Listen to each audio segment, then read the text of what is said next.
Hello, I'm Pat Harvey in Los Angeles with some big news.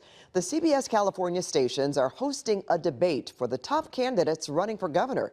And you can watch it or stream it on CBS stations across California at 5:30 p.m. on Tuesday, April 28th. And to help you get ready for the debate, CBS California reporter Julie Watts, CBS LA political reporter Tom Waite, and Pomona College political science professor Sara Sadhwani will hold weekly roundtables to provide news and analysis from the campaign trail. It's all part of our commitment at CBS California to help voters decide. Here are Tom, Sara, and Julie with this week's countdown to the governor's debate.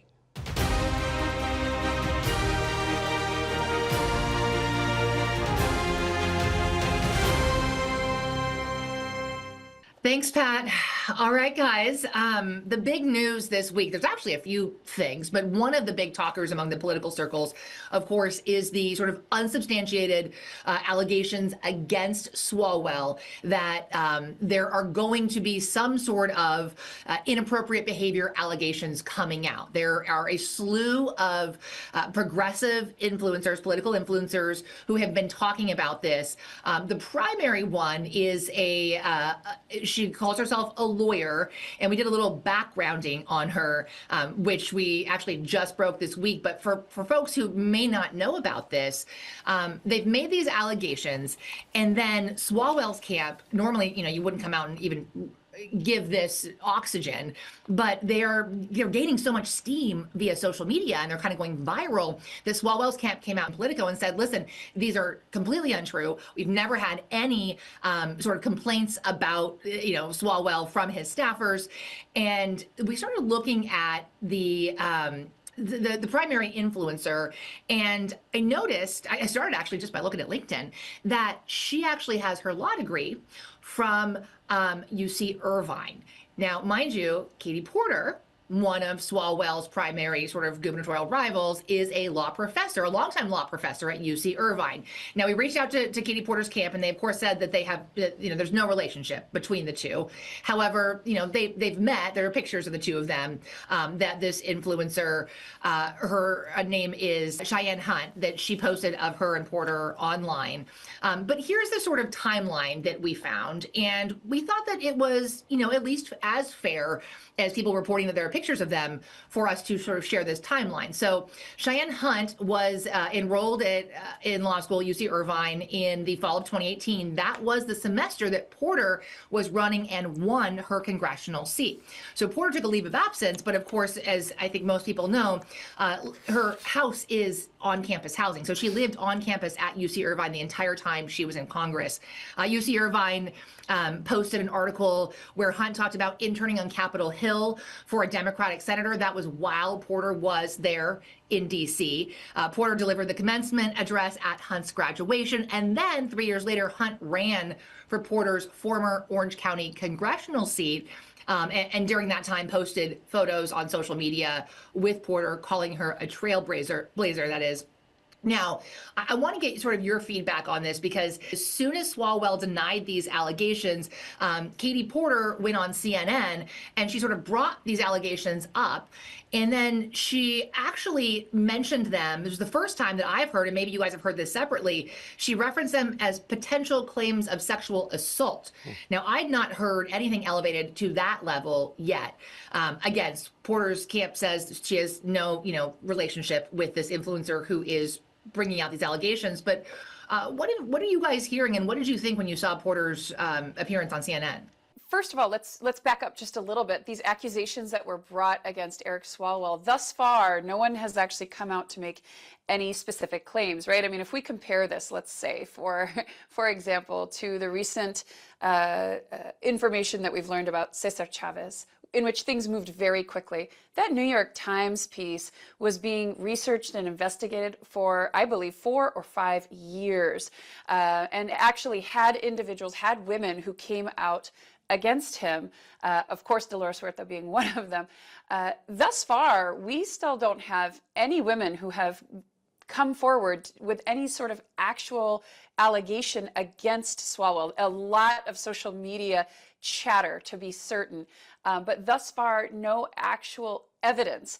And so for me, I think I'm always waiting to see where that evidence actually comes in from. The Katie Porter piece is definitely fascinating. I mean, it sounds as if maybe there's some sort of connection there, but again, so much hearsay, I think, and I just feel like in this moment and era where there's so much misinformation, disinformation, I want to, for me, I think as the professor on the panel, I'm always looking for that hard evidence. Yeah, and to your point, Julie, I think it's interesting that Swalwell came out. I mean, we probably wouldn't be talking about this had Swalwell not addressed this in the Politico article. Maybe he felt like he had to because of the chatter that was online. But and also to Sarah's point, you know, and to your point too, Julie, you know, there's been no alleged victims that have come forward and said, I was mistreated, there was misconduct here. So, you know, because I kept seeing it too, and you know, and we keep hearing from some of these influencers, it's coming, a group of people are going to come forward. But thus far, we just haven't seen that. And I think if it does happen, then, you know, then we, you know, sort of take that reporting and focus on those claims. But it is interesting that Swalwell came out and talked about it because now it brings it to the fore, right? I mean, we're talking about it now and probably wouldn't have been had Swalwell not been talking about it because at that point, there had been no alleged victims that had come forward. And I certainly wouldn't have even investigated this influencer had Swalwell not brought it up. But I will tell you, folks from Swalwell's camp are saying that there is going to be an investigation, that these women are working with a team of investigative reporters from another outlet. It's been widely sort of assumed that that's the New York Times. So we shall see, right? But, you know, any good investigator, you know, is going to be able to find out, you know, are these allegations true? And here's the other thing. I don't know if you've heard it different, but I haven't heard any allegations of illegal activity or behavior in any of this, right? So I heard inappropriate was sort of the allegation, and, you know, it'll be interesting to see what happens next. And I'll just say, you know, I think in many regards, the damage may already be done, even if there's evidence or not. When these kind of allegations come out, it sours a mood for some voters. It's the headline that they hear or that they see, and that's enough, right? Voters often have very short-term memory. We often think of like the balls on the top of your head, like what is the last thing that you're thinking about? And if that's the headline that you've seen, then you might just come to the conclusion that something happened even if there wasn't evidence of it. So the damage could already be done for Swalwell, and to some regard, this could already be impacting voters and their perception of him. Yeah, and I think it'll be interesting when the next polls come out, especially because, you know, we had a lot of news this week. First of all, President Trump endorsing Steve Hilton, a pretty big blow for Chad Bianco, who's been such a huge supporter of President Trump, to the point where, you know, he's repeated a lot of the false claims that President Trump has made about election integrity over the course of many years. He's been repeating those claims. In fact, he did so on a podcast. And then, of course, he seized the ballots with a criminal warrant related to last November's special election. And then there was a ruling in the California Supreme Court that we'll also get to. But these polls, there could be a lot of movement to your point, Sarah, because I think we might see some movement regarding the Swalwell chatter, we'll call it right now, and then also the Trump endorsement. Will that consolidate support behind Steve Hilton and kind of break that top two lock that a lot of polls are showing that show Bianco and Hilton in the top? Yeah, the Trump endorsement was fascinating to me. I'm not certain why he came out now as opposed to any other time. In some ways, you can imagine the Trump endorsement actually giving Hilton an additional surge, which makes Democrats really happy. I mean, the biggest concern was that there would be two Republicans making it through the June primary. Perhaps this Trump endorsement now pushes Hilton further afield and gives a Democrat an opportunity. Some are even saying this is a blessing for Tom Steyer. Some are thinking that he might have to get involved and pay upwards of $20 million to really give a boost to one of those candidates. This is all the kind of jockeying and maneuvering that happens because of our top two primary. We often see candidates, Democrats in particular, giving a boost to a Republican to try and clear the field after that primary and ensure that it's one Democrat, one Republican, because we know that in California, the likelihood of electing a Republican in a general election is pretty slim, so long as there's a Democrat on that ballot. Yeah, Adam shifted it to Katie Porter. Yeah, absolutely. And, you know, what's interesting is Hilton's camp will say, I mean, I think they genuinely believe there's a shot. if it is Hilton and a Democrat, that Hilton could bring out enough conservative voters with voter ID on the ballot to get enough votes to become a Republican governor, even if he's running against a Democrat. Now, I have not heard anybody other than the folks in his camp say that. I'm curious. I mean, do you think that there is any chance, or do the Republicans just completely write off, the idea of a top two Republican race? And so this really was intended to get voters to come out to pass the voter ID ballot measure. I mean, I think in a year where President Trump is not the president, I think that maybe that could be a possibility. But I think right now, if you just look at all the special elections across the country, even this week, Wisconsin Supreme Court, huge overperformance, flipping a seat there to a Democrat or judgeship there. Just look at all of the special elections.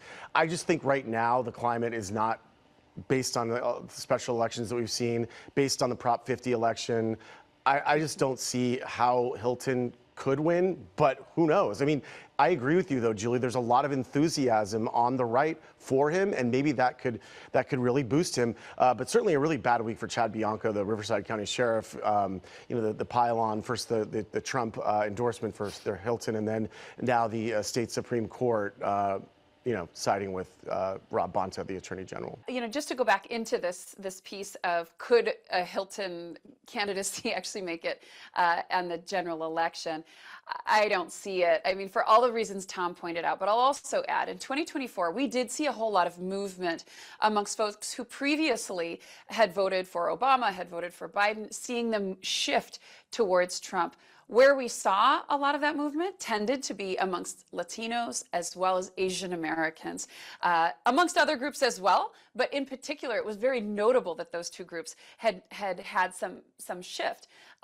All of the ICE raids, all of the activities, what we're seeing in the polling data is that Latinos and Asian Americans are not, on balance, not supportive of the president in this moment in time. So while there will, of course, be some who will support Hilton, I don't think that those folks who shifted towards Trump in 2024 are going to continue down that road because at the end of the day, whichever Democrat gets through this primary, assuming a Democrat gets through this primary, I think there's plenty of months between June and November in which the Democratic base of California is going to consolidate around whichever candidate that will be. I think there's a better chance of two Republicans going on to the general election than there is for a Republican winning the general election if a Democrat is in the race, if that makes sense. And I think that's what everybody thought. So they were shocked when President Trump gave the endorsement, essentially, clearing the field for a Democrat to come up. It's funny, I got a text message from a lobbyist who said, hey, can I give you a question for the debate? Can you ask the two Republicans if there is a top two Republican general election, will they agree to support the Democratic write-in candidate? And I wrote back saying, well, that's a waste of time because I know what the answer is already. But there was already sort of this plan among Democrats prior to Trump's endorsement that, okay, who's going to be the write-in candidate? How are we going to get a Democrat to win? And now it seems like that's just a non-issue. Yeah, I think right now, if you're Steve Hilton, you are feeling pretty good. The Democratic Party right now, in terms of the governor's race here, is in disarray. There's no doubt about it. The Swalwell chatter that he addressed and giving it, oxygen, as one of you said, that's not great for the race. It just casts more of a shadow on it. There's still fear.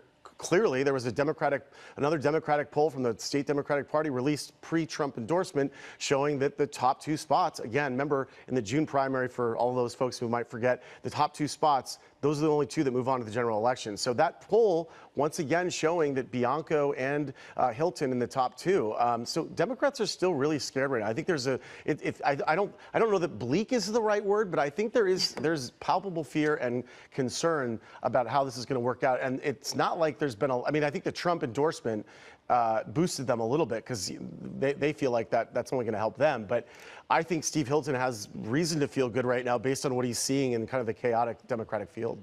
I think what's happening in the governor's race here in California, as well as even in the mayor's race in Los Angeles, is very reflective of the kind of internal turmoil that exists within the Democratic Party, even nationally.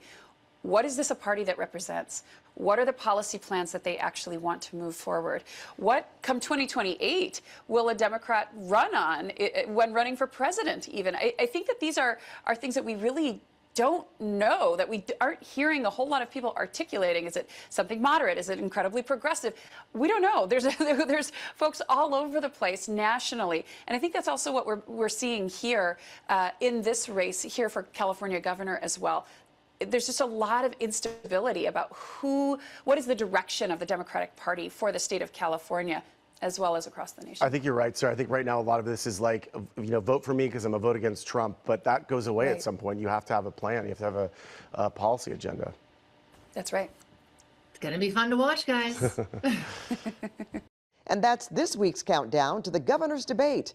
Join us next week for a new roundtable. And I'll see you on debate night live from Pomona College and live across California. You can watch it or stream it all on CBS stations or their digital sites at 5:30 p.m. on Tuesday, April 28th.